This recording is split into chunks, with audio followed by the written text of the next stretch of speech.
इसका यूरिन में होना। अरे सुनो, अच्छा व्हाट इज ग्लाइकोस्यूरिया?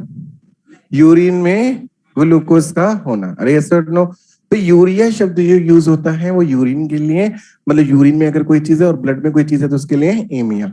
हाइपर कोलेस्ट्रोलेमिया से क्यों हुआ होगा इस व्यक्ति का कोलेस्ट्रॉल क्यों बढ़ा? क्योंकि उसने सैचुरेटेड फैट खाई होगी, कोलेस्ट्रॉल खाया होगा, और उससे नुकसान क्या है कि इसके जो ब्लड वेसल्स हैं उनमें कोलेस्ट्रॉल जमा हो जाएगा। अगर वो कोलेस्ट्रॉल मान लो कोरोनरी आर्टरी में जमा हो गया, अगर वो कोलेस्ट्रॉल,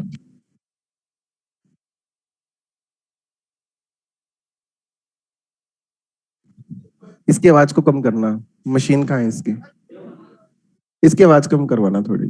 हाँ, मुझे मेरी इको सुनाई दे रही है। तो अगर कोरोनरी आर्टरी में ब्लॉकेज हो गया, मान लो कोरोनरी आर्टरी वो आर्टरी है जो हार्ट की मसल को ब्लड सप्लाई करती है, अगर उसमें ब्लॉकेज हो गया तो क्या होगा? तो उसमें उसमें ब्लॉकेज हो गया तो क्या होगा? हार्ट की मसल को ब्लड नहीं मिलेगा, तो हार्ट की मसल को ऑक्सीजन और ब्लड नहीं मिला तो हार्ट की मसल मर जाएंगी, हार्ट अटैक हो जाएगा, या फिर कह दो मायोकार्डियल इंफार्क्शन हो जाएगा। बंद हो गई है। हेलो, तो हार्ट अटैक हो जाएगा। हाँ, थोड़ी कम करो।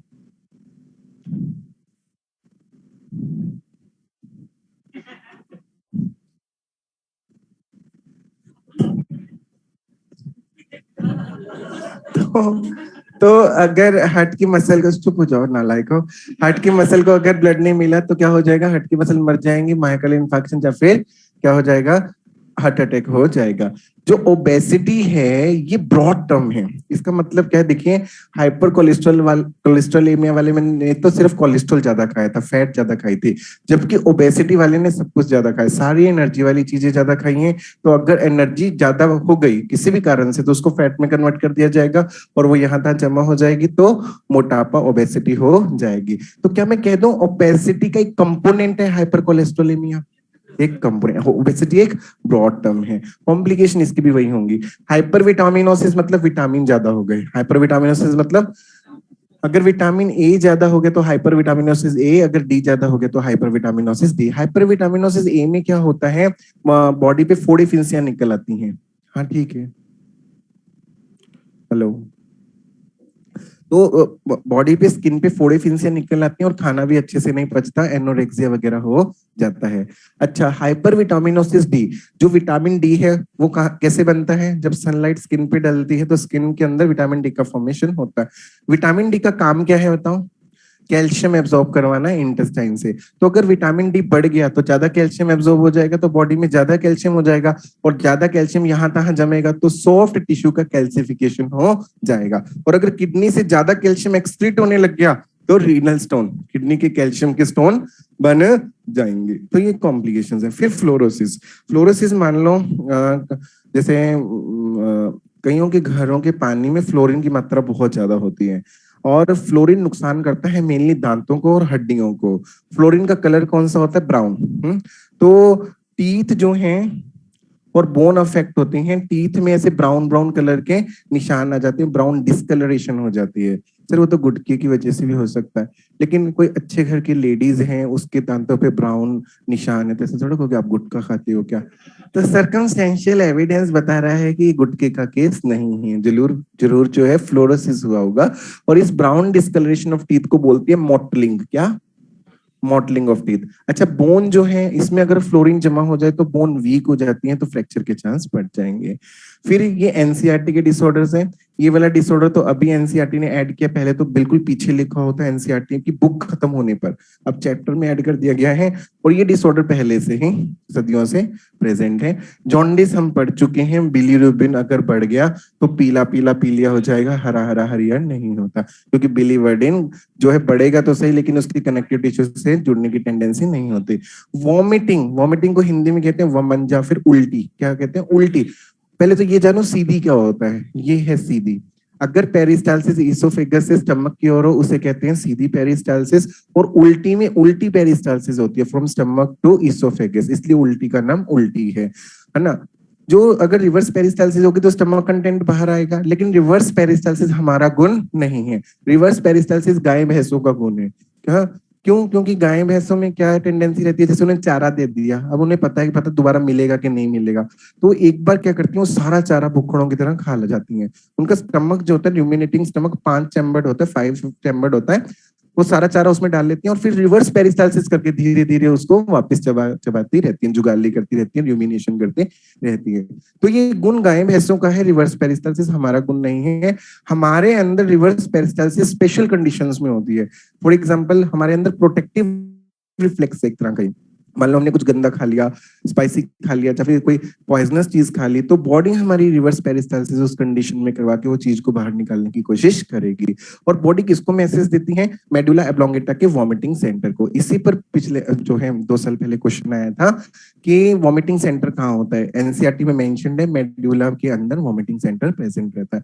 अच्छा, वॉमिटिंग भी 2 टाइप की होती है, एक तो होती है विद ट्रेलर, एक होती है विदाउट ट्रेलर। मूवी से पहले ट्रेलर आता है ना, उल्टी नहीं आई, मूवी नहीं चालू हुई, ट्रेलर आया है सीधा।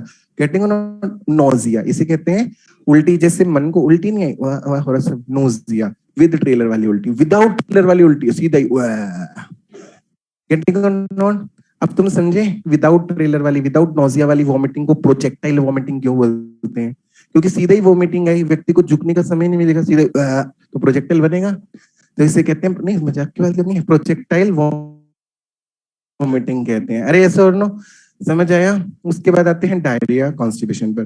देखिए एक शब्द है बॉवेल, क्या बॉवेल शब्द जो है हम लार्ज इंटेस्टाइन के लिए यूज करते हैं, ठीक है। अच्छा, फिर दूसरी बात क्या है, स्टूल के लिए हमें 2 चीजें पता होना चाहिए कि स्टूल की फ्रीक्वेंसी है क्या है, एक व्यक्ति दिन में कितने बार स्टूल पास करने जा रहा है, और दूसरा कंसिस्टेंसी। क्या कंसिस्टेंसी? मतलब स्टूल पतले हैं कि सॉलिड फॉर्म में। अरे सर नो। तो देखो, डायरिया मतलब दस्त, इसमें क्या होता है, ये बॉवेल की मूवमेंट्स, पेरिस्टालसिस बढ़ जाती है। अगर बॉवेल मूवमेंट बढ़ गई तो स्टूल जल्दी जल्दी पास होगा, और ज्यादा बार पास होगा तो स्टूल के पैसेज की फ्रीक्वेंसी बढ़ जाएगी। और दूसरा, अगर स्टूल जल्दी जल्दी पास हो रहा है, पेरिस्टालसिस जल्दी हो रही है, तो स्टूल कम देर के लिए रुक रहा है लार्ज इंटेस्टाइन में, तो पानी को एब्जॉर्ब करने के लिए समय कम मिलेगा, तो वो पानी स्टूल में ही रह जाएगा। तो स्टूल की कंसिस्टेंसी क्या होगी? लिक्विड। कैसे? लिक्विड स्टूल होंगे। मतलब एक व्यक्ति एक दिन में 3 बार जा रहा था स्टूल पास करने, आज पूरा दिन वहीं बैठा है, तो क्या हो गया उसे? दस्त, डायरिया। कॉन्स्टिपेशन इसके उल्टा है, बाउल मूवमेंट स्लो हो गया, बाउल मूवमेंट स्लो हो गया, तो स्टूल कमर पास होगा, फ्रीक्वेंसी कम हो जाएगी स्टूल पास करने की। अरे सर नो, मतलब एक व्यक्ति एक दिन में 3 बार जा रहा था, आज 3 हफ्ते बीत गए, कोई संदेशा नहीं, तो कॉन्स्टिपेशन है। और दूसरा, अगर स्टूल ज्यादा देर तक लार्ज इंटेस्टाइन में रुकेंगे तो क्या होगा? वाटर ज्यादा एब्जॉर्ब कर लिया जाएगा और स्टूल हार्ड हो जाएंगे, सॉलिड हो जाएंगे। अरे यस और नो? तो समझ आए डायरिया और कॉन्स्टिपेशन? इसको सिंपल भाषा में ऐसे भी समझ सकते हैं, डायरिया मतलब तूफान, कॉन्स्टिपेशन मतलब सन्नाटा। ऐसा ऐसा ऐसा लिख मत देना, है ना। कॉन्स्टिपेशन मतलब साइलेंस, और कोई बोले सर उसको तो सीवियर कॉन्स्टिपेशन था, तो हम लिखा डीप साइलेंस। ऐसा नहीं ऐसा नहीं लिखना, सब समझाने के लिए बता रहा हूँ।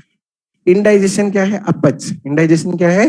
अपच। खाना नहीं पच रहा है, किसी भी कारणों से इंडाइजेशन हो सकता है, जूसेस नहीं सीक्रेट हो रहे हैं, कोई बीमारी हो गई, इन्फेक्शन, इन्फ्लेमेशन हो गया, ओवर स्पाइसी फूड खा लिया है, तो उससे अपच हो सकती है। कर लेंगे। फिर कुछ हार्मोन्स हैं जीआईटी के, इन्हें भी मैं पढ़ा रहा हूँ, 5 हार्मोन्स को। देखिए हुआ क्या, हमारी एलिमेंट्री कैनाल में खाना आया बक्कल कैविटी में, अपने आप सलाइवा रिलीज हुआ, फिर खाना अपने आप निगला गया, फिर अपने आप क्या हुआ? पेरिस्टालसिस स्टार्ट हो गया। कहीं भी तुमने कुछ नहीं किया। ऐसा था क्या खाना बक्कल कैविटी में और तुम और सलाइवरी ग्लैंड को पकड़ के निचोड़ रहे हो, चलो सलाइवा सेक्रेट करो, या फिर पेरिस्टालसिस तुम करवा रहे हो? ऐसा तो नहीं हुआ ना, कुछ भी तुम्हें नहीं करना पड़ा। सब कुछ क्या हो रहा है? अपने आप हो रहा है। क्योंकि हमारी बॉडी में 2 सिस्टम है, नर्वस सिस्टम और एंडोक्राइन सिस्टम, चीजों का कंट्रोल एंड कोऑर्डिनेशन करने के लिए। नर्वस सिस्टम एलिमेंट्री कैनाल का कैसे कंट्रोल करता है मैंने बताया था, ऑटोनोमिक नर्वस सिस्टम कंट्रोल करता है, उसकी 2 भुजाएं हैं, सिंपैथेटिक और पैरासिम्पैथेटिक। और एंडोक्राइन सिस्टम कैसे कंट्रोल करता है? हार्मोन्स के द्वारा। कैसे? हार्मोन। अब हार्मोन भी 2 तरह के हैं, एक तो मेजर ग्लैंड्स के हार्मोन, एंडोक्राइन ग्लैंड्स के हार्मोन, जैसे पिट्यूटरी के, थायराइड ग्लैंड के, ये इन जनरल हमारे सिस्टम्स को कंट्रोल करते हैं। अरे सोनो। और एक होते हैं लोकल हार्मोन। क्या? Local hormone. लोकल हार्मोन क्या होते हैं कि खुद सिस्टम, जैसे डाइजेस्टिव सिस्टम को कंट्रोल होना है, तो डाइजेस्टिव सिस्टम का ही पार्ट उन हार्मोन्स को रिलीज करेगा खुद को कंट्रोल करने के लिए। ऐसे हार्मोन्स को बोलते हैं लोकल हार्मोन्स। और एलिमेंट्री कैनाल के या फिर गट के लोकल हार्मोन्स को कहते हैं जीआईटी हार्मोन्स। क्या? GIT hormone, gastro intestinal tract के हार्मोन्स। गेटिंग और नॉट?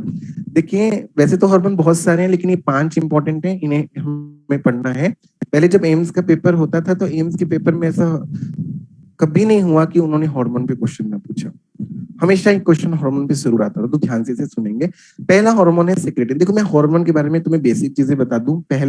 पहली बेसिक चीज ये बताना चाहता हूं कि लगभग सारे हार्मोन ड्यूटेनम की एपिथेलियम सीक्रेट करेगी, ड्यूटेनम की म्यूकोजा सीक्रेट करेगी, सारे हार्मोन्स ब्लड में सीक्रेट करेगी, और फिर ये अलग अलग जूसेस अलग अलग काम करवाएंगे, रिलीज करवाएंगे। अरे सर नो। और कब रिलीज करती है? जब एसिडिक काइम ड्यूटेनम की दीवार से आकर टकराता है तो ये हार्मोन रिलीज करती है। अरे सर नो। दूसरी बात मैं ये बताना चाहता हूँ, ये जो हार्मोन है माना कि डाइजेस्टिव जूसेस रिलीज कर रहे हैं, लेकिन किसी एक डाइजेस्टिव जूस को एक हार्मोन रिलीज नहीं करता, ऑलमोस्ट 2 हार्मोन रिलीज करते हैं। कितने? 2। हर डाइजेस्टिव जूस ने अपने आप को 2 हिस्सों में बांट लिया है, enzymatic and non enzymatic part. Getting on? Enzymatic part में सिर्फ एंजाइम्स आते हैं, और बाकी जो भी कचरा बचा, ऑर्गेनिक सॉल्ट, इनऑर्गेनिक सॉल्ट, पानी वगैरह, वो सब किस में आ जाएगा? नॉन एंजाइमेटिक पार्ट में। देखा गया है एंजाइमेटिक पार्ट को एक हार्मोन रिलीज करता है, किसी भी जूस के एंजाइमेटिक पार्ट को एक हार्मोन रिलीज करता है, और नॉन एंजाइमेटिक पार्ट को दूसरा हार्मोन रिलीज करता है। तो ये बेसिक चीज समझ आई। चलिए, सिक्रेटिन पहला हार्मोन है सिक्रेटिन। एक सिक्रेटिन हार्मोन को छोड़ दो, बाकी जितने भी हार्मोन है उनके नाम से ही काम पता लग जाता है, उनके नाम से। सिक्रेटिन का ऐसा नहीं है। चलिए सिक्रेटिन के बारे में तुम्हें बता दूं, ये वो हार्मोन है जिसके कारण हार्मोन शब्द मार्केट में आया। First discovered hormone secretin. ये वो हार्मोन है जिसके कारण हार्मोन शब्द मार्केट में आया। सिक्रेटिन रिलीज होगा ड्यूडेनम के द्वारा, और सिक्रेटिन कब रिलीज हुआ? जब एसिडिक काइम इसकी दीवार से टकराया। अब इस ड्यूडेनम को क्या करना है? एसिडिटी को कम करना है, तो वो बेसिक जूसेस को बुलाएगी, ड्यूडेनम बेसिक जूस को बुलाएगी ताकि न्यूट्रलाइजेशन हो जाए, और एसिडिक जूस को इनहिबिट कर देगी। सिक्रेटिन के 3 काम है। 3 काम याद करने के लिए मैंने एक ट्रिक बनाया है। क्या? दिस एंड दिस में क्या? ड्यूडेनम के इधर क्या है? लीवर। ये लीवर से बाइल बुलाती है ताकि न्यूट्रलाइजेशन हो सके सेल का।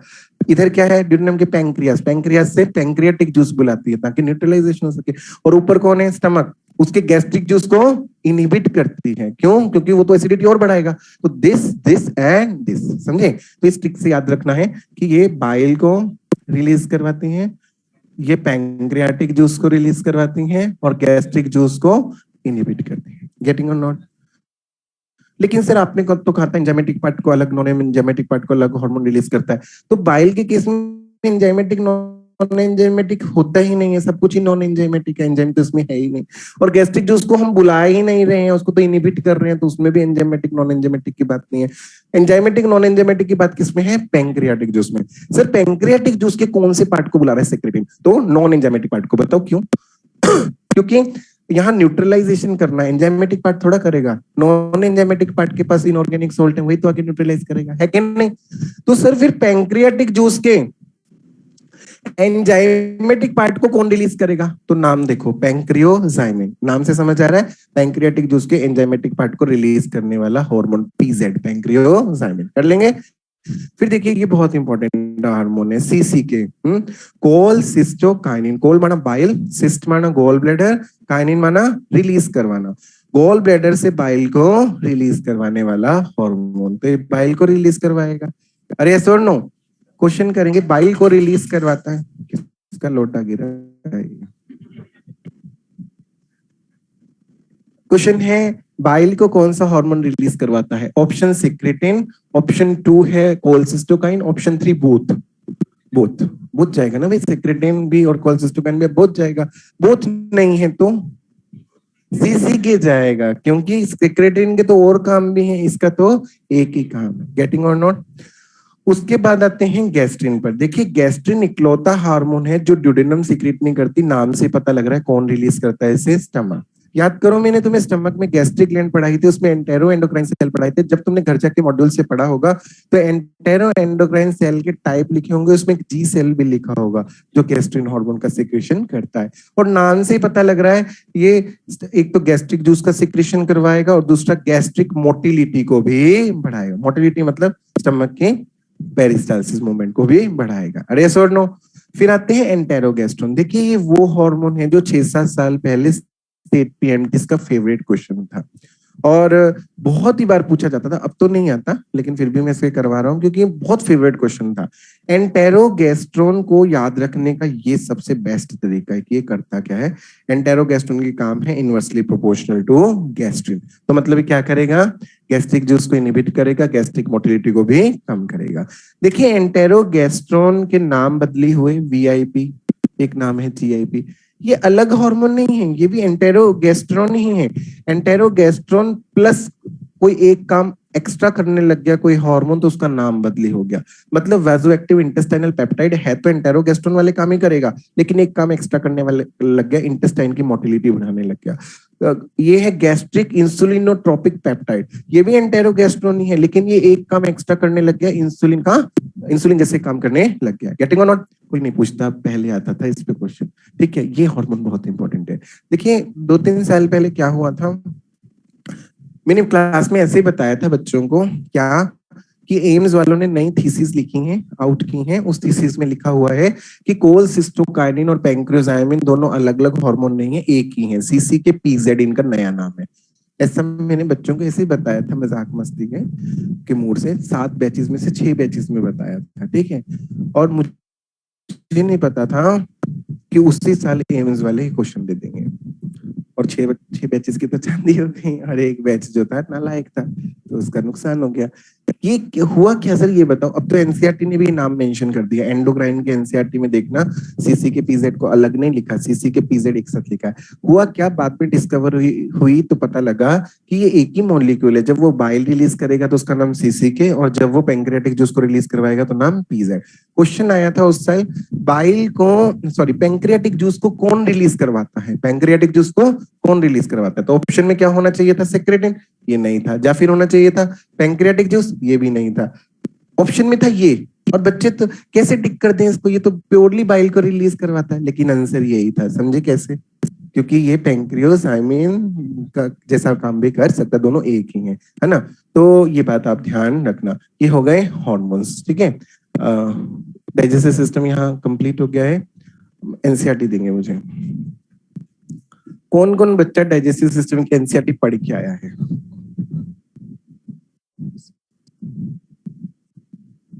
ठीक है, और कौन लेके आया है? जिस बच्चे ने डाइजेस्टिव सिस्टम की एनसीईआरटी को ध्यान से पढ़ा है उन्हें पता है कि सर ने इसकी एक एक बात क्लास में सुनाई है, समझाई है, गुनगुनाई है, ट्रू एंड फॉल्स की फॉर्म में पूछी है। चलिए कुछ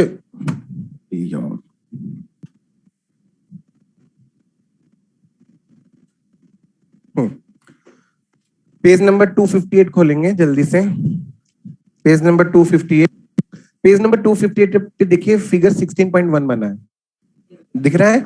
इस फोटो में देखिए ध्यान से, सब मैक्सिलरी और सब लिंगुअल ग्लैंड। जो बच्चा एनसीईआरटी नहीं लेके आया है वो दूसरे बच्चों के एनसीईआरटी में झांके, झांका झांकी करे वो। हाँ, बाहर से फेंका जाएगा ना, ऐसा बोला था। चलिए कोई बात नहीं, अब बाहर फेंकेंगे बच्चों को चोट लग जाएगी, कोई अंदरूनी चोट जो है जीवन तबाह कर सकती है। चलिए कोई बात नहीं, लेकिन भाई बात माना करें। आपको कहा ना एनसीईआरटी बहुत भारी है क्या? चुप रहो तुम, भारी है बताओ, इतनी भारी देख खींचे रहे हो तुम। चलिए फिगर 16.1 दिख रही है आपको, इसमें सबलिंगुअल और सब मैक्सिलरी ग्लैंड दिख रही है। ग्लैंड के दो नाम कैसे हो सकते हैं, देख रहे हैं आप?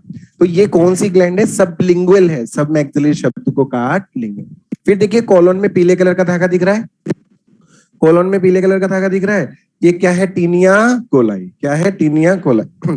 फिर देखिए फिगर 16.2, फिगर 16.2 में जबड़ा बना हुआ है, आधे जबड़े में दांत जड़े हुए हैं और आधे से निकाले गए हैं। आधे जबड़े में दांत जो जड़े हुए हैं वो बता रहे हैं कि एक क्वाड्रेंट में कौन कौन से दांत होते हैं और उनका कितना नंबर है। और जो दांत निकाले गए हैं उनको ध्यान से देखो, तुम्हें कुछ अलग दिख रहा होगा। सर आपने जो क्लास में दांत बनाया था वो तो ऐसा था, अरे यस और नो, सिंगल रूट था। और जो हम डेंटिस्ट के बोर्ड पर देखते हैं वो दांत कैसा होता है? ऐसा होता है, 2 रूट वाला। और 3 रूट वाला दांत भी होता है और 4 रूट वाला दांत भी होता है। कौन सा दांत कितने रूट वाला होता है ये हमारे सिलेबस में नहीं है, लेकिन एक बात है, अगर दांत की रूट का नंबर वेरी करेगा तो पल्प कैविटी वेरी करेगी। 1 रूट वाले में 1 पल्प कैविटी, 2 वाले में 2 पल्प कैविटी, और 3 वाले में 3 पल्प कैविटी, और 4 वाले में 4 पल्प कैविटी। अरे यस और no? No, no, exactly no. ध्यान से देखो अक्ल के अंधे बच्चों, पल्प कैविटी आपस में जुड़ी है, आपस में जुड़ी है। तो कैसे 2 3 4 हो गई? एक ही पल्प कैविटी हुई ना भाई, जुड़ी है तो आपस में, है कि नहीं? तो पल्प कैविटी का नंबर हमेशा 1 रहेगा, जबकि एपिकल फोरामिना का नंबर बदली होगा। एक रूट वाले में 1 एपिकल फोरामिना, इसमें 2, इसमें 3 और इसमें 4 एपिकल फोरामिना। कर लेंगे। उसके बाद देखिए नीचे वाला फोटो स्टमक का है। स्टमक में 4 पार्ट लिखे हुए हैं, मैंने बताए थे चारों पार्ट, और मेन पार्ट क्या है? बॉडी। जिन बच्चों की एनसीईआरटी में बॉडी वाला पार्ट नहीं लिखा हुआ, सिर्फ 3 पार्ट ही लिखे हैं, वो हाथ खड़ा करेंगे। ऐसा कोई बच्चा है क्या? नहीं है। अगर ऐसा कोई बच्चा है तो वो उनकी एनसीईआरटी पुरानी है जिसमें सिर्फ 3 पार्टी लिखे हुए थे, तो आपको अपनी एनसीईआरटी को अपडेट करना पड़ेगा। फिर आते हैं पेज नंबर 260 पर, फिगर 16.4। पेज नंबर 260 16.4 दिख रहा है।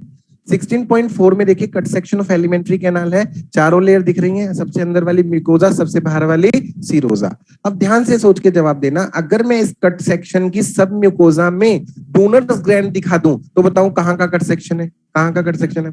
ड्यूडेनम का है। अगर मैं इस कट सेक्शन में एक्स्ट्रा ऑब्लिक मसल दिखा दूं, कहां का कट सेक्शन? स्टमक का। अगर मैं इस कट सेक्शन से लॉन्गिट्यूडनल मसल गायब करके 3 लॉन्गिट्यूडनल मसल के बैंड टीनिया कोलाई दिखा दूं, कहां का कट सेक्शन है? कोल। टीनिया कोलाई मतलब कोलोन। गेटिंग और नॉट? फिर उसके बाद आएंगे फिगर 16.5 पर। क्या आपको विलाई का फोटो दिख रहा है? 2 विलाई के बीच में क्या आपको एक दरार दिख रही है, क्रिप्ट दिख रही है? ये वास्तव में क्रिप्ट ऑफ लीवर कौन है? इंटेस्टाइनल ग्लैंड है।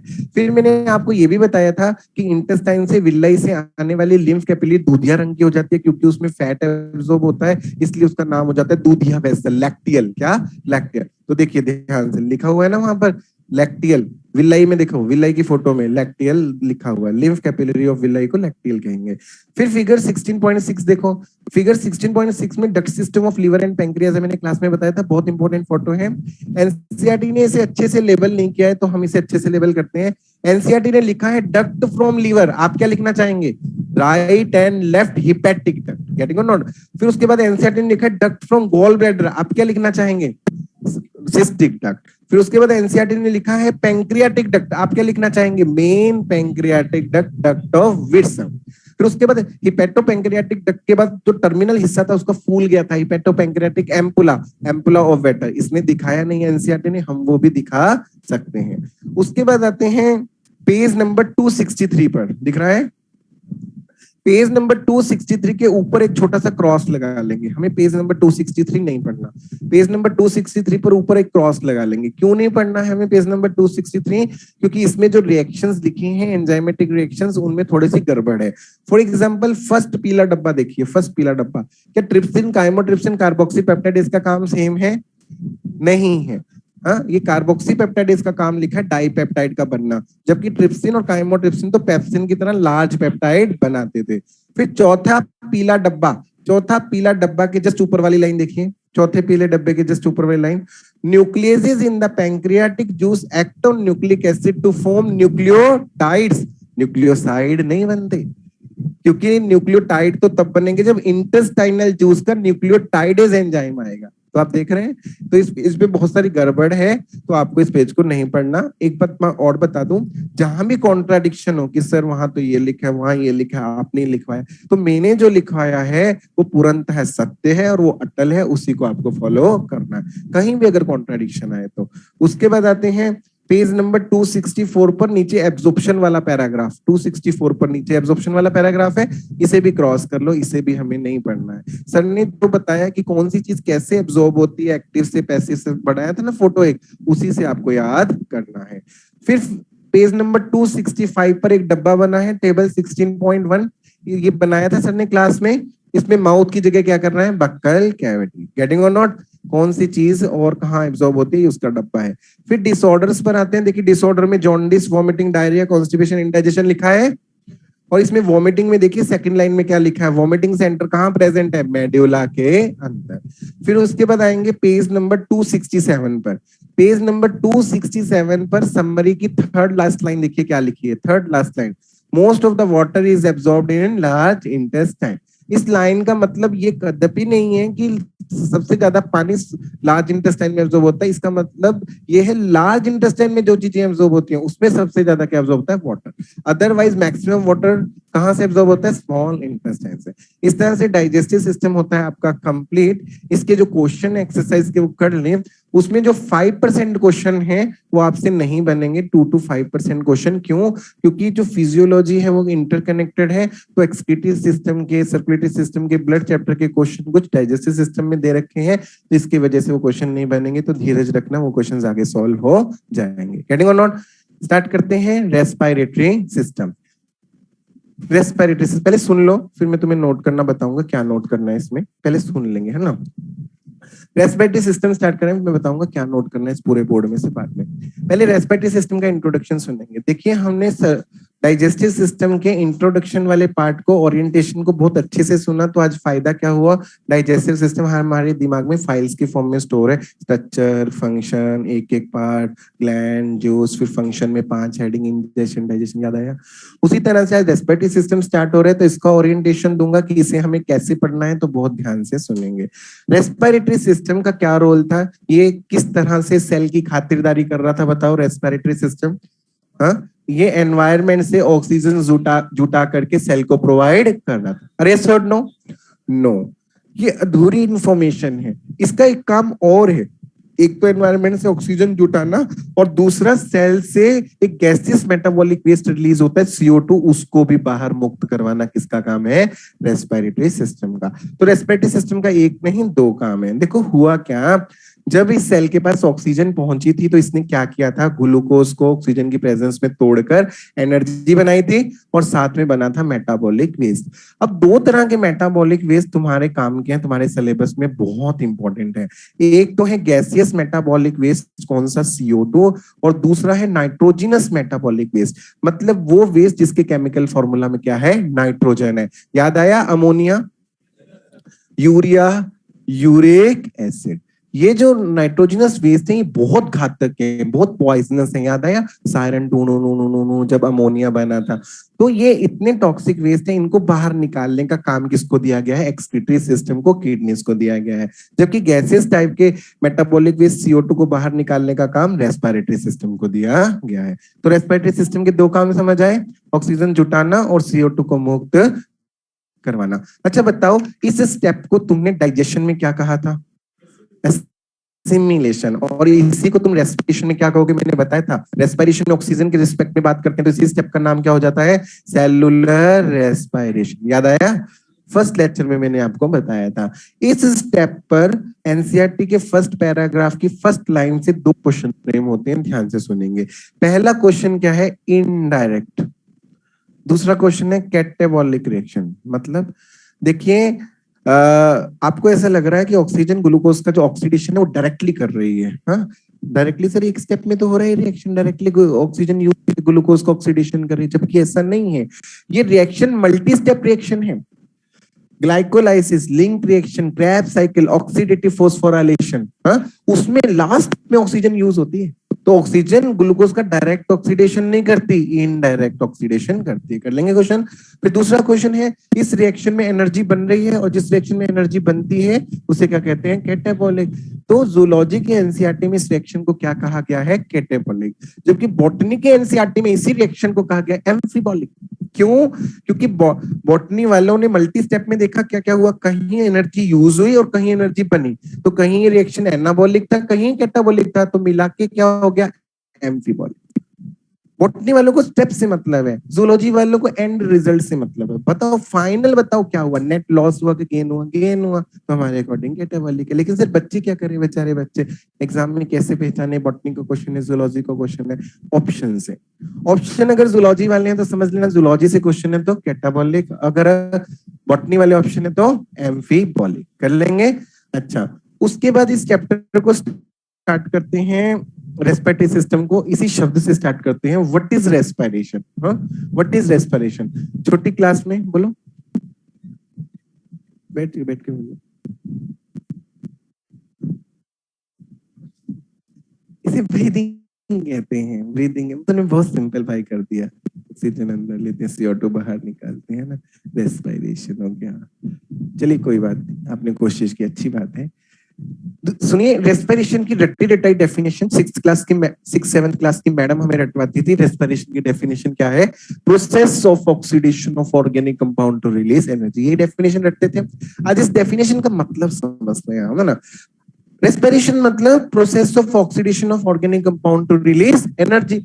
Sir oxidation of organic compound to release energy, sir oxidation of organic compound to release energy, इसको हमने क्या कहा? Cellular respiration. सेलुलर रेस्पिरेशन, इसका मतलब सर रेस्पिरेशन और सेलुलर रेस्पिरेशन दोनों एक ही बात। अरे सर नो नो, इसे मुंडी मत लगाओ, किसी एक ही बात हो जाएगी।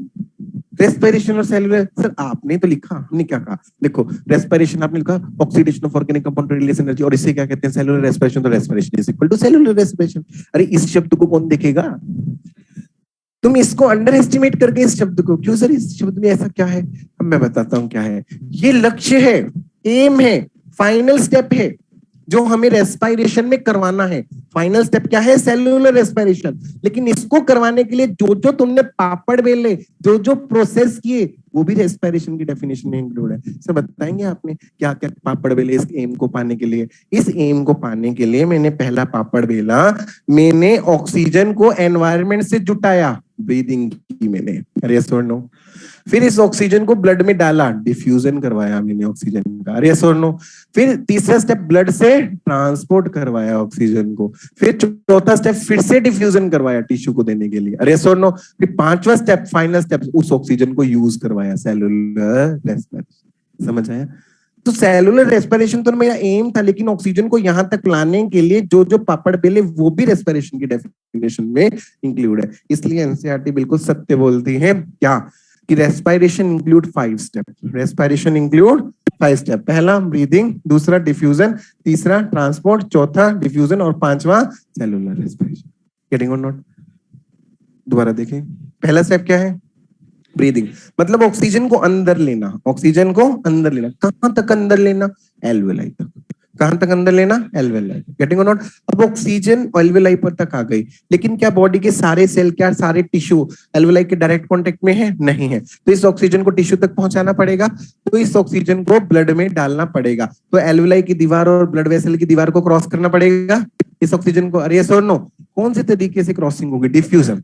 डिफ्यूजन किस किस के बीच में हो रहा है? एल्वेलाई और ब्लड के बीच में। और जैसे ही ऑक्सीजन ब्लड में आई, इस ब्लड का नाम बदली हो जाएगा, इसका नाम हो जाएगा ऑक्सीजनेटेड ब्लड। क्या? Oxygenated blood. अब इस ऑक्सीजन को क्या करेगा? थर्ड स्टेप, ट्रांसपोर्ट करेगा। कहां से कहां? एल्वेलाई से टिश्यू तक। और टिश्यू लेवल पर जैसे ही ऑक्सीजन आ गई, अगेन यहाँ ब्लड वेसल की दीवार को क्रॉस करके ऑक्सीजन टिश्यू में चली जाएगी। तो अगेन क्या होगा? डिफ्यूजन। लेकिन इस बार किस किस बीच में होगा? ब्लड और टिश्यू के बीच में। और जैसे ऑक्सीजन टिश्यू को मिल गई, क्या हो जाएगा? Final step, cellular. तो पांचों स्टेप हुए। क्या रेस्पिरेशन हो गया? नहीं हुआ, नहीं हुआ। इतनी जल्दीबाजी में क्यों रहते हो तुम? एक बार ये पांचों स्टेप इस डायरेक्शन में ऑक्सीजन के लिए होंगे, एक बार ये पांचों स्टेप CO2 के लिए इस दिशा में होंगे। यहाँ मेटाबॉलिज्म हुआ तो CO2 बना, CO2 फिर से क्या करेगी? डिफ्यूजन। और जैसे CO2 ब्लड में आएगी, इस ब्लड का नाम हो जाएगा डीऑक्सीजनेटेड ब्लड। और डीऑक्सीजनेटेड ब्लड फिर से क्या करेगा? ट्रांसपोर्टेशन। कहां से कहां? टिश्यू से एल्वेलाई। फिर क्या होगा? अगेन डिफ्यूजन, फिर अगेन ब्रीद आउट होगी CO2। अरे यस और नो? तो पांचों स्टेप रिपीट होंगे CO2 के लिए। तो इन पांचों स्टेप को मिला के हम क्या कहेंगे? रेस्पिरेशन।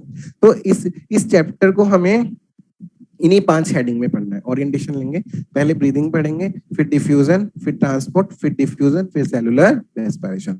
ब्रीदिंग के बारे में मैं जस्ट ओवरव्यू दे दूं तुम्हें। ब्रीदिंग के बारे में देखो, मैंने एक शब्द लिखा है पल्मोनरी वेंटिलेशन, है ना। तो पहले ब्रीदिंग के बारे में समझेंगे। ब्रीदिंग है क्या? ब्रीदिंग मतलब ऑक्सीजन अंदर लेना एल्वेलाई तक और CO2 वहां से बाहर निकालना। या फिर कह दो एटमॉस्फेरिक एयर अंदर लेना, एल्वियोलर एयर बाहर निकालना। या फिर कह दो शुद्ध हवा अंदर लेना, गंदी हवा बाहर निकालना। क्या क्या, क्या बोला सर? शुद्ध हवा अंदर, गंदी हवा बाहर। ये काम तो सर एग्जॉस्ट फैन भी करता है। एग्जॉस्ट फैन होता है ना कमरे में लगा हुआ, वो भी तो ये करता है, शुद्ध हवा अंदर, गंदी हवा बाहर। और हम क्या कहते हैं? वेंटिलेशन। एग्जॉस्ट फैन कमरे का वेंटिलेशन कर रहा है और ब्रीदिंग लंग्स का वेंटिलेशन कर रही है, और लंग्स के लिए शब्द क्या यूज होता है? पल्मोनरी। अब तुम्हें समझ आया ब्रीदिंग का दूसरा नाम पल्मोनरी वेंटिलेशन क्यों पढ़ा? शब्दों को पढ़ा तुमने। फिर ब्रीदिंग में दो स्टेप है, इंस्पायरेशन और एक्सपायरेशन। इंस्पायरेशन मतलब हवा अंदर लेना, एक्सपायरेशन मतलब बाहर निकालना। गेटिंग और नॉट? ब्रीदिंग, सबसे पहले हम ब्रीदिंग पढ़ेंगे। ब्रीदिंग में सबसे पहले पढ़ेंगे रास्ता, जिस किस रास्ते से होके हवा अंदर आती है बाहर जाती है, उस रास्ते को पढ़ेंगे डिटेल में, दैट इज रेस्पिरेटरी ट्रैक पढ़ेंगे सबसे पहले। समझ आया? फिर पढ़ेंगे कैसे। क्या पढ़ेंगे? कैसे हवा कैसे अंदर आती है, कैसे बाहर जाती है, मैकेनिज्म ऑफ ब्रीदिंग। समझ आया? फिर पढ़ेंगे हवा कितनी अंदर आती है एक ब्रीथ में और कितनी बाहर जाती है, कितनी पढ़ेंगे, मतलब रेस्पिरेटरी वॉल्यूम्स एंड कैपेसिटी। समझ आया? तो ब्रीदिंग में तीन चीजें पढ़नी है, रास्ता, फिर कैसे और कितनी। रास्ता मतलब रेस्पिरेटरी ट्रैक, कैसे मतलब मैकेनिज्म ऑफ ब्रीदिंग, कितनी मतलब respiratory volumes and capacity. Breathing पढ़ने के बाद क्या पढ़ेंगे? डिफ्यूजन। डिफ्यूजन दो जगह हो रहा है, दोनों जगह का डिफ्यूजन एक साथ पढ़ेंगे under the heading exchange of gases. क्या?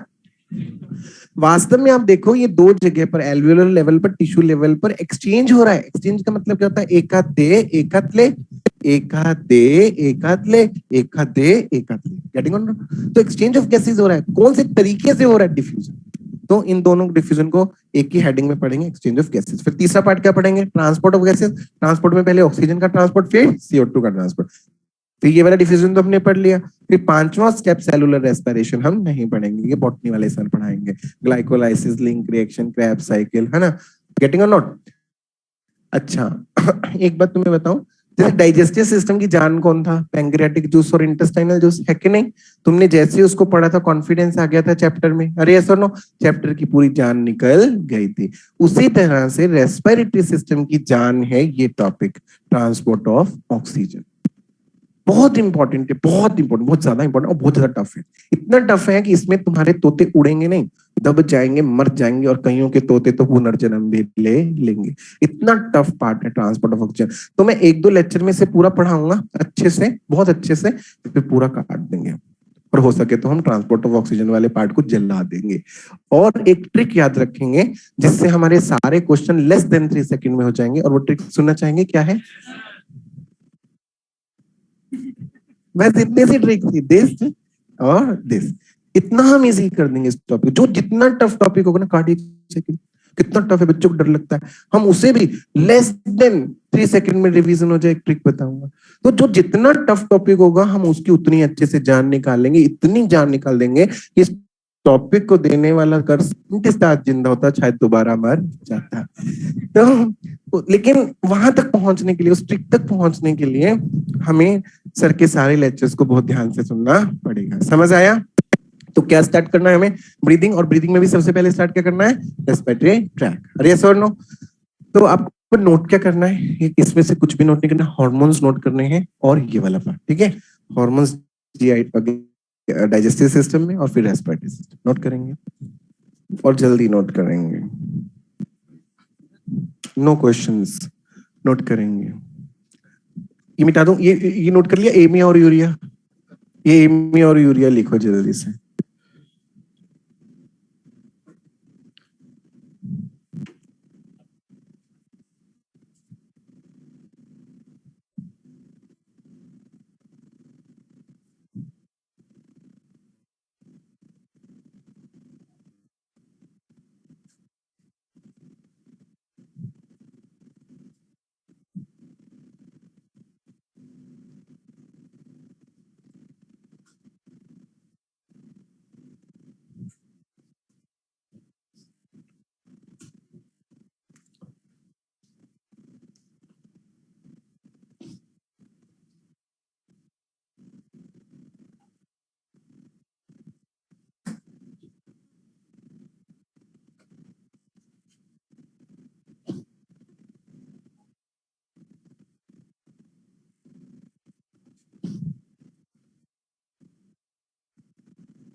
जल्दी नोट करेंगे।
तुम पहली बार आए हो क्लास में, तुम बच्चे?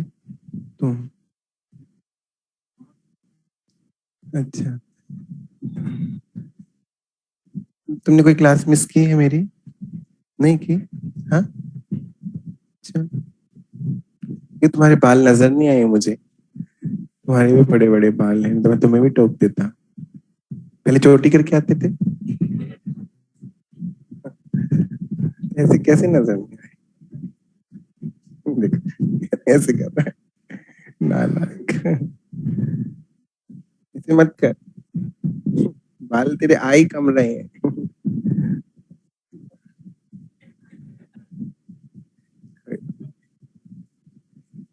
चलिए स्टार्ट करें।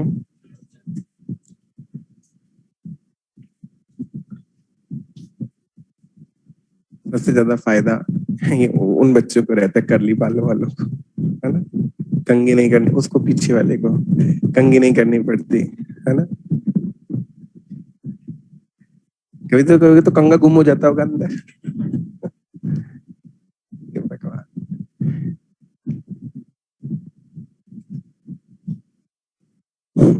सिर भरा भरा नजर आता है। कर ली कर ली, चलिए कोई बात नहीं।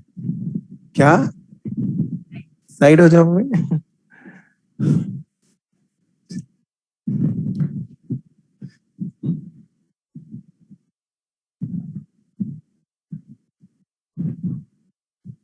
तुम राजपूत हो? तुम राजपूत हो?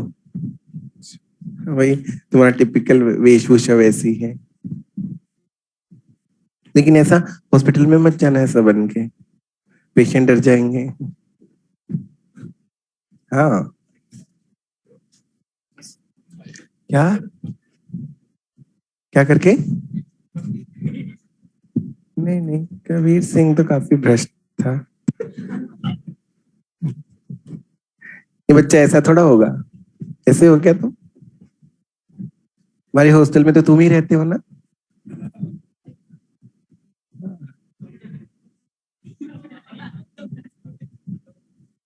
कबीर सिंह नालायक था।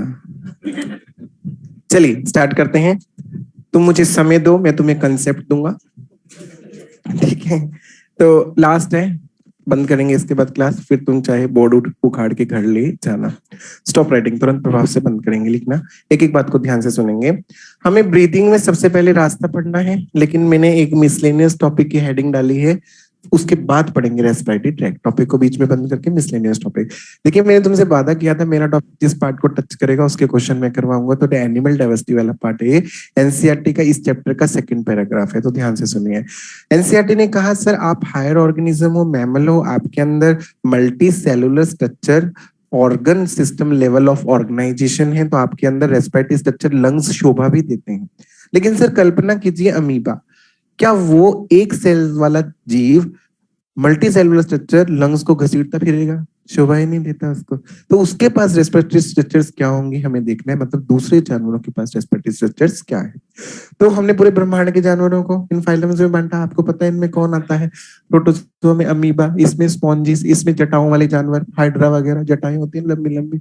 स्टीनोफोरा में हाँ चमकने वाले बायोल्यूमिनेंस वाले जानवर, प्लेटिहेल्मिन्थेस में चपटे क्रम है ना, टेप वॉर्म्स वगैरह, एस्केल्मिन्थेस गोल गोल राउंड बेटे राउंड, फ्लैट इसे कहते हैं, चपटे मतलब फ्लैट होता है, इसमें आते हैं। एस्केलेंथिस राउंड वॉर्म आते हैं, एस्कैरेसिस वगैरह। एरेलिडा बहुत इंपॉर्टेंट है, इसमें आते हैं केंचुए, अर्थवॉर्म, ठीक है। और उसके बाद आर्थ्रोपोडा जो है ये बड़ी सबसे बड़ा फाइलम है, इसमें 8 क्लासेस हैं, लेकिन 3 क्लासेस में मतलब है। इंसेक्ट में कॉकरोच, मक्खी, मच्छर सब आते हैं। क्रस्टेशिया में क्रैब, प्रॉन आते हैं। अरेक्निडा में स्कॉर्पियो, स्पाइडर आते हैं। फिर मोलस्का में शंख, सिपियां, ऑक्टोपस ये सब आते हैं। एकाइनोडर्मेटा में स्टार फिश आती हैं। और वर्टिब्रेट्स में मछलियां, एम्फीबियन, रेप्टाइल, बर्ड्स और मैमल्स। समझ आ रहा है? यहां से लेके यहां तक के जानवरों में कोई भी खास रेस्पिरेटरी स्ट्रक्चर नहीं होते। ये लोग अपने हैं जनरल बॉडी सरफेस से ऑक्सीजन को डिफ्यूजन से अंदर लेते हैं और CO2 को बाहर निकालते हैं। फिर आते हैं एनालिडा में। एनालिडा में अर्थों में जो मिट्टी के अंदर रह रहा है, और ये क्या कर रहा है, मिट्टी में डिफ्यूज्ड ऑक्सीजन लेगा। कैसे? इसकी आउटमोस्ट लेयर को क्यूटिकल कहते हैं, जो गीली होती है, मॉइस्ट क्यूटिकल, उससे ऑक्सीजन अंदर लेगा डिफ्यूजन से और CO2 बाहर निकालेगा। फिर इंसेक्ट में ट्रैकियल सिस्टम है। क्या है? ट्रैकियल सिस्टम है। देखिए इंसेक्ट, मैंने ये कॉकरोच बनाया है, कॉकरोच की बॉडी छेदी सिंग होती है, इसकी बॉडी पर बहुत सारे छेद होते हैं, इसको बोलते हैं स्पाइरेकल। क्या?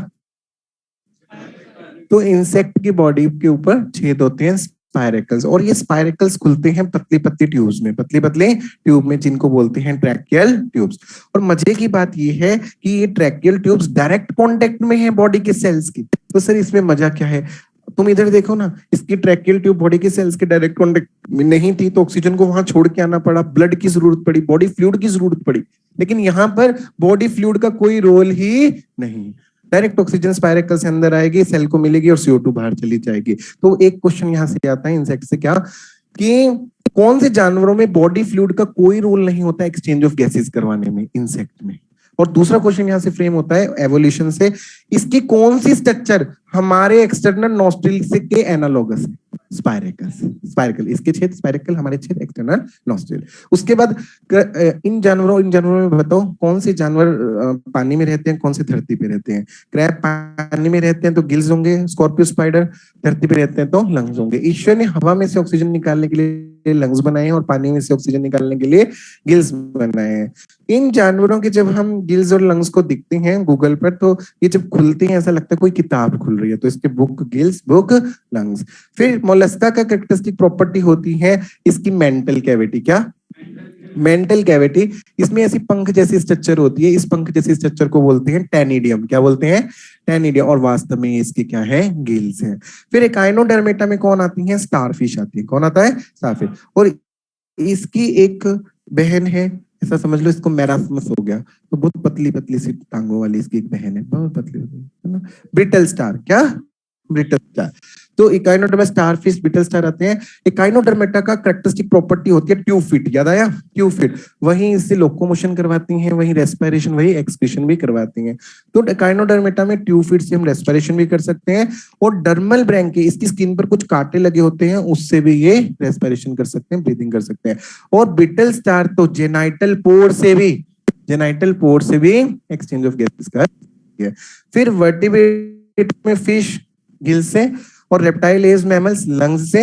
एम्फीबियन का जो बच्चा है, लार्वा है, टेडपोल है, मछली जैसा, उसके पास गिल्स हैं। और जबकि एडल्ट फ्रॉग के पास स्किन, लंग्स और बक्कोफेरेंजियल कैविटी। फ्रॉग हाइबरनेशन में जाता है, आपने सुना होगा, विंटर स्लीप में जाता है, मिट्टी के अंदर सोने चला जाता है 6-7 महीने के लिए। तो एनवायरमेंट से कट ऑफ हो गया, तो लंग्स, बक्कोफेरेंजियल कैविटी काम नहीं आएंगे। अब उसे मिट्टी में जो डिफ्यूज ऑक्सीजन है वो लेनी पड़ेगी, तो किसके थ्रू ब्रीदिंग करेगा? स्किन के थ्रू करेगा। Getting on?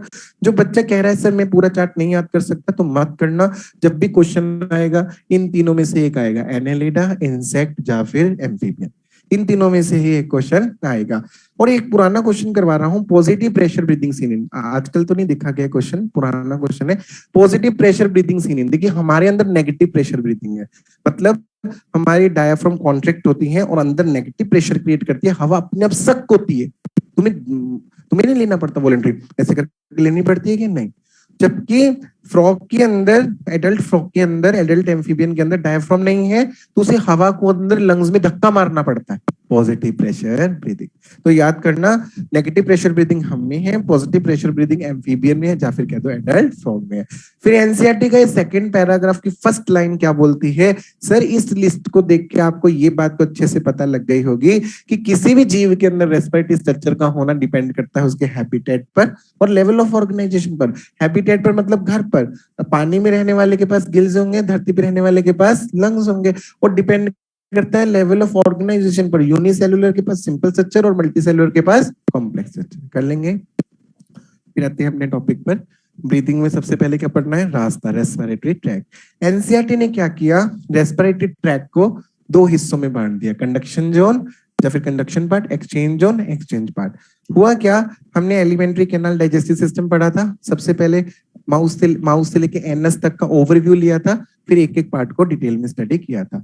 आज हम इस रास्ते का भी, रेस्पिरेटरी ट्रैक का भी ओवरव्यू लेंगे, फिर एक एक पार्ट को डिटेल में पढ़ेंगे। रास्ता मतलब कौन से रास्ते से होके हवा अंदर गई, एल्वेलाई तक गई। तो देखिए मैंने पहले बता दिया था, हमारे फेस पर दो तरह के छेद हैं, खाना खाने के लिए माउथ है, हवा लेने के लिए नॉस्ट्रिल है। एक्सटर्नल नॉस्ट्रिल या फिर इंटरनल एक्सटर्नल नेयर्स का आता, याद आया? हमारे अंदर दो नॉस्ट्रिल हैं, इसलिए डायराइनस कंडीशन। क्या है ये? डायराइनस कंडीशन। देखिए जो राइन शब्द है ना, राइन शब्द ये यूज होता है नाक के लिए। याद करो, राइनासोरस, गेंडा, गेंडा उसके नाक पे सिंग होता है ना, नाक इसलिए की इन्फ्लामेशन। तो राइन शब्द नाक के लिए यूज होता है, इसलिए हम डायराइनस प्राणी हैं, दो छेद हैं जिससे हम हवा अंदर ले सकते हैं। फिर ये नोस्ट्रिल किसमें खुले? नेजल कैविटी में। नीचे क्या थी? Buccal cavity. बीच में अलग कौन कर रहा था? पैलेट। याद आया? फिर पीछे कॉमन कैविटी कौन सी थी? फेरेंक्स थी। फिर फेरेंक्स दो छेद में खुली थी, इस छेद का नाम था ग्लोटिस, और इस छेद का नाम जो थोड़ा नीचे था और डोर्सल था, इसका नाम था ग्यूलेट। हमें ग्यूलेट से मतलब नहीं है, क्योंकि आज हम रेस्पिरेटरी सिस्टम पढ़ रहे हैं। फेरेंक्स के बाद हवा किस में जाएगी? ग्लोटिस में। ग्लोटिस के बाद जाएगी ट्रैकिया में। ट्रैकिया का ऊपर वाला हिस्सा मॉडिफाई होके बनाता है लैरिंक्स। क्या? और फिर लैरिंक्स के बाद क्या आ गया? ट्रैकिया। क्या? ट्रैकिया। अब ट्रैकिया को खुलना है दो लंग्स में, लेकिन लंग्स दो हैं, ट्रैकिया एक है, तो ट्रैकिया को डिवाइड होना पड़ेगा। तो ट्रैकिया डिवाइड होता है ब्रोंकस में। किसमें? प्राइमरी ब्रोंकस में। प्राइमरी ब्रोंकस अंदर चलेगी, right and left primary bronchus lungs के अंदर। फिर ये डिवाइड हुई, बनी सेकेंडरी ब्रोंकस, फिर टर्शियरी ब्रोंकस, फिर ब्रोंकस डिवाइड होके और नैरो ट्यूब बनी, ब्रोंक्यूल्स। क्या? ब्रोंक्यूल्स बनी। ब्रोंक्यूल्स के नाम है अलग अलग तरह के। ब्रोंक्यूल्स फिर डिवाइड हुई फलानी ब्रोंक्यूल, फिर डिवाइड हुई ढिमकनी, फिर डिवाइड हुई डबल ढिमकनी ब्रोंक्यूल। मतलब बहुत सारी, मैं सबके नाम बताऊंगा, अभी जस्ट ओवरव्यू दे रहा हूँ। फिर डिवाइड होते होते लास्ट में क्या बनी? Terminal bronchiole. फिर टर्मिनल ब्रोंक्यूल फिर डिवाइड हुई, बनी रेस्पिरेटरी ब्रोंक्यूल, रेस्पिरेटरी ब्रोंक्यूल फिर डिवाइड हुई, फलानी, ढिमकनी, डबल ढिमकनी, और लास्ट में क्या बना, एल्वियोलाई। तुम्हें चार शब्द याद रखने हैं, एक्सटर्नल नॉस्ट्रिल, टर्मिनल ब्रोंक्यूल, फिर ये डिवाइड हुई रेस्पिरेटरी ब्रोंक्यूल, और फिर एल्वियोलाई। ये चार शब्द समझ आए? अब देखो हुआ क्या, हमारी 6th-7th क्लास की मैडम ने तुमसे झूठ बोला था। क्या झूठ बोला था? कि सिर्फ एल्वियोलाई एक्सचेंज ऑफ गैस कर सकती हैं, सिर्फ एल्वियोलाई डिफ्यूजन में हिस्सा ले सकती है, मतलब ब्लड में ऑक्सीजन डलवा सकती है और CO2 निकलवा सकती है, जबकि ऐसा नहीं है। आप देखिए यहां से लेके यहां तक का हिस्सा, रेस्पिरेटरी ब्रोंक्यूल से लेके एल्वियोलाई तक का, नीले में जो मैंने बनाया है, ये पूरा हिस्सा एक्सचेंज ऑफ गैसेस कर सकता है। अरे सर नो, अकेली एल्वियोलाई नहीं, ये पूरा हिस्सा एक्सचेंज ऑफ गैसेस कर सकता है। क्या मैं इसे एक्सचेंज जोन कह दूं? अरे यस और नो, इसको एनसीईआरटी ने एक्सचेंज जोन कहा, क्योंकि ये डिफ्यूजन करवा सकता है, एक्सचेंज ऑफ गैस करवा सकता है। तो ये मेन हिस्सा हो गया लंग्स का। तो सर बाकी का रास्ता क्या कर रहा है? बाकी का रास्ता हवा को यहाँ तक लेके आ रहा है, तो बाकी का हिस्सा क्या कहलाएगा? कंडक्शन जोन, क्योंकि वो एयर को क्या कर रहा है? कंडक्ट। तो एक्सटर्नल नॉस्ट्रिल से लेके टर्मिनल ब्रोंक्यूल तक का हिस्सा कंडक्शन जोन, और रेस्पिरेटरी ब्रोंक्यूल से लेके एल्वियोलाई तक का हिस्सा एक्सटर्नल। यही तो लिखा है मैंने, कंडक्शन जोन में देखो एक्सटर्नल नॉस्ट्रिल से टर्मिनल ब्रोंक्यूल, एक्सचेंज जोन में रेस्पिरेटरी ब्रोंक्यूल से एल्वियोलाई। अरे यस और नो, समझ आया? मुझे एक बात बताओ, टर्मिनल ब्रोंक्यूल का नाम टर्मिनल ब्रोंक्यूल क्यों पड़ा? क्या इसलिए कि इसके बाद ब्रोंक्यूल डिवाइड नहीं हुई? लास्ट वाली ब्रोंक्यूल है टर्मिनल, लास्ट वाली है। अरे उसके बाद भी तो डिवाइड हो रही है ना।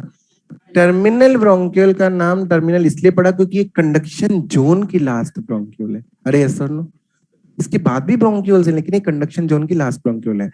अब तुम्हें समझ आएगा एनसीईआरटी ने इसके लिए इनिशियल ब्रोंक्यूल शब्द क्यों यूज किया है। टर्मिनल ब्रोंक्यूल का ही दूसरा नाम है इनिशियल ब्रोंक्यूल। सर आप बावले हो गए हो, टर्मिनल मतलब लास्ट और इनिशियल मतलब फर्स्ट, दोनों एक ही कैसे हो सकते हैं? हो सकते, देखो टर्मिनल ब्रोंक्यूल नाम इसलिए क्योंकि कंडक्शन जोन की लास्ट है, और इनिशियल ब्रोंक्यूल एनसीईआरटी ने इसलिए कहा क्योंकि रेस्पिरेटरी जोन की, एक्सचेंज जोन की फर्स्ट है। अरे यस और नो, इसलिए एनसीईआरटी ने जिसको इनिशियल ब्रोंक्यूल कहा है वो क्या है? टर्मिनल ब्रोंक्यूल, टर्मिनल ब्रोंक्यूल है वो। अरे यस और नो, समझ आया? अब हमें एक एक करके स्टडी करना है। तो सबसे पहले क्या स्टडी करेंगे? नोज, नेजल चैम्बर और फेरेंक्स, फिर लैरिंक्स, फिर ट्रैकिया, और एक एक पार्ट को ऐसे स्टडी करेंगे नेक्स्ट क्लास में। अच्छा एक बात और बताओ, एक्सचेंज जोन का एक और नाम है, एक्सचेंज जोन को रेस्पिरेटरी ट्री भी कह देते हैं। क्या? रेस्पिरेटरी ट्री भी कह देते हैं। और क्या मैं कह दूं हमारे लंग्स मेनली बहुत सारे रेस्पिरेटरी ट्री से, बहुत सारे एक्सचेंज जोन से मिलके बने?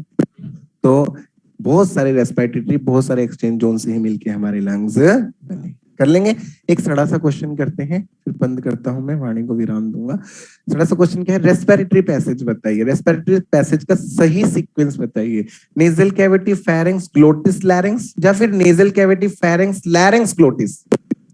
Glottis larynx. तो किसी अंधे को भी, किसी बेवकूफ को भी पता होगा सर ग्लोटिस लैरिंक्स।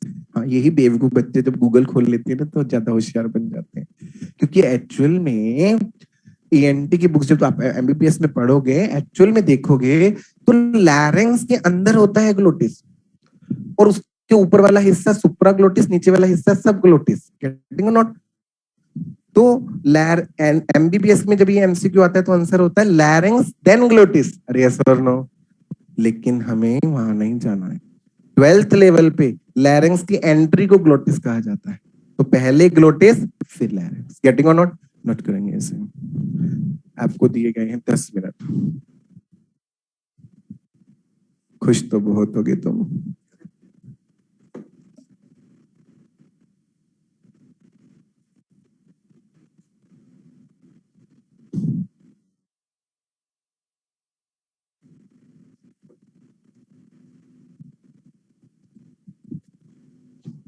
और अगर तुम्हारा पहले नोट हो जाए तो हाथ खड़े कर देना, मैं और पढ़ा दूंगा।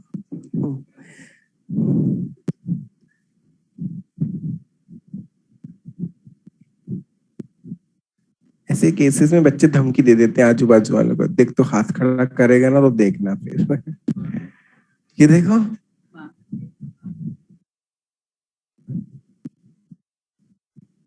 तुम ही बोल रहे हो, तुम नहीं बोल, कैसी बातें कर रहे हो तुम? कहाँ से वैसे तुम बेटे? झांसी से? एमपी है ना झांसी तो? यूपी हो? अच्छा, झांसी। मुझे ऐसा लगता था एमपी में है शायद झांसी। झांसी की रानी कहाँ से है? झांसी से है ना? तो बॉर्डर पे होगा, क्योंकि झांसी के बच्चों की वाणी भी जो होती है वो भी एमपी के बच्चों जैसी होती है। हाँ ये वाली, ये तुमने बोला ना खंडी, बुंदेलखंडी, हाँ। मतलब तुम बॉर्डर लाइन से हो, ना इधर के हो ना उधर के हो, है। ठीक है, कोई बात नहीं, मजे लो, है कि नहीं।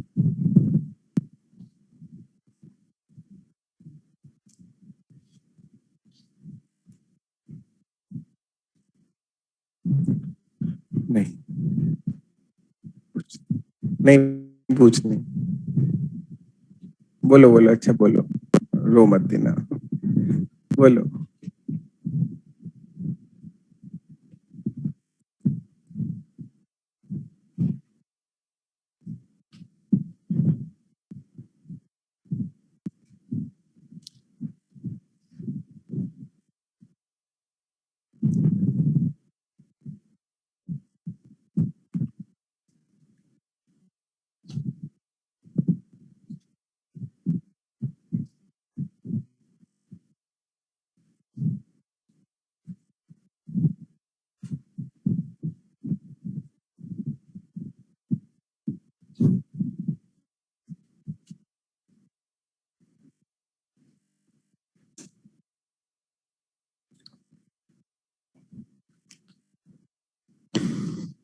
जूम करूं इसको, कैसे था जूम, रिमोट ही गलत उठाया मैंने। हाँ ये रहा जूम का बटन, एक नंबर नहीं है उस पे, बटन है अलग से जूम का, एक नंबर, एक नंबर से कैमरा सेट होता है। हाँ हाँ, दिख रहा है तुम्हें, ऑनलाइन क्लास के बच्चे हो, जूम कर दिया है मैंने। और जूम करूं क्या, एलविलाई लंग से भी बड़ी दिखेगी फिर, क्या आप ऐसा चाहते हैं? नहीं चाहते हैं, चलिए थोड़ा कम जूम करो, चुप रहेंगे आप, नोट करें।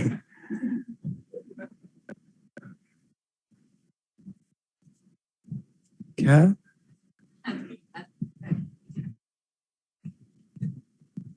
बेटे तुम्हें कहीं छेद ना हो जाए, तुम जल्दी से पढ़ लो, खेद तो छोड़ो तुम, यहाँ से दे के मारा जाएगा तुम्हें कुछ।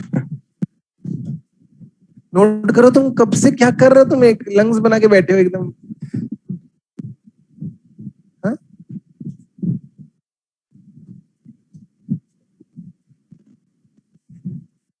चलिए, अब बाजू वाली स्लाइड, आधा बोर्ड जूम कर दूं, इधर कर दूं इसको, ऑनलाइन क्लास के बच्चे हो, ठीक है। अब देखो दिख रहा है, अब भी नहीं दिख रहा है, एक बार आई साइड चेक करवाएंगे। हाँ, अब देखो दिख रहा है ना।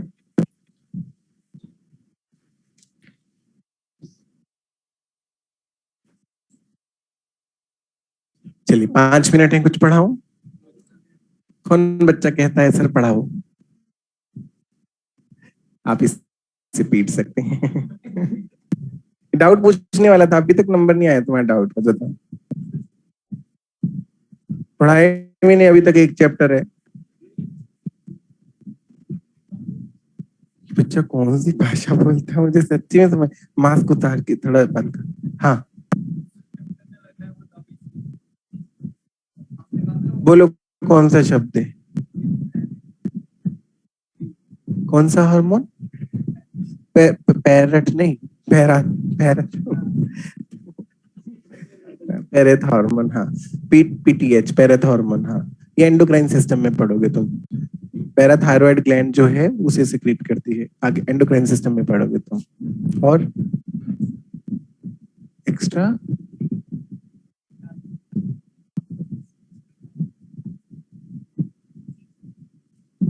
इधर आओ आप।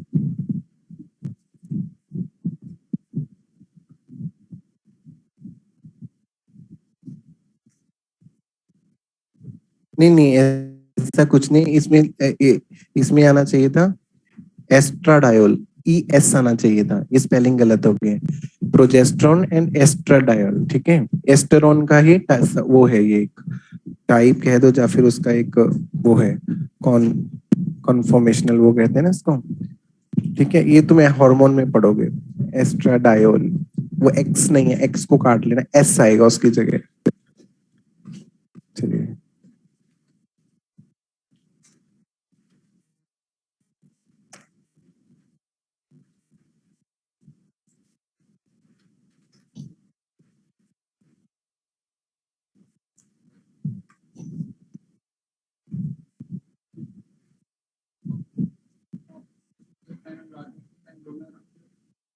मैक्सिमम वाटर के लिए तो स्मॉल आएगा ना, बोला तो था मैंने।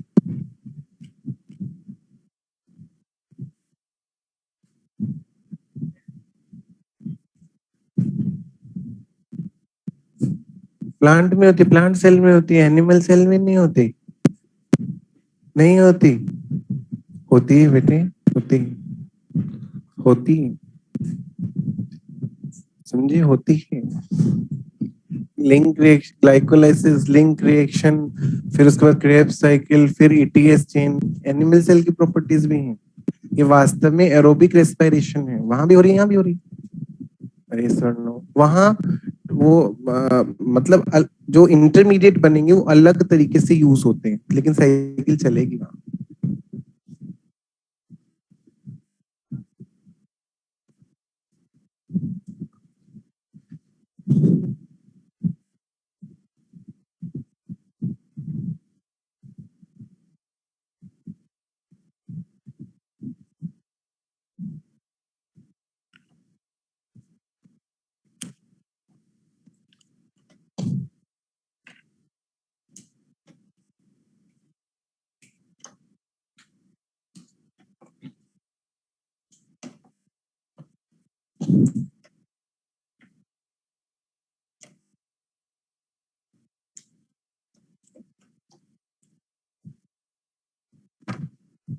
उसका काम रोज करते रहे हो।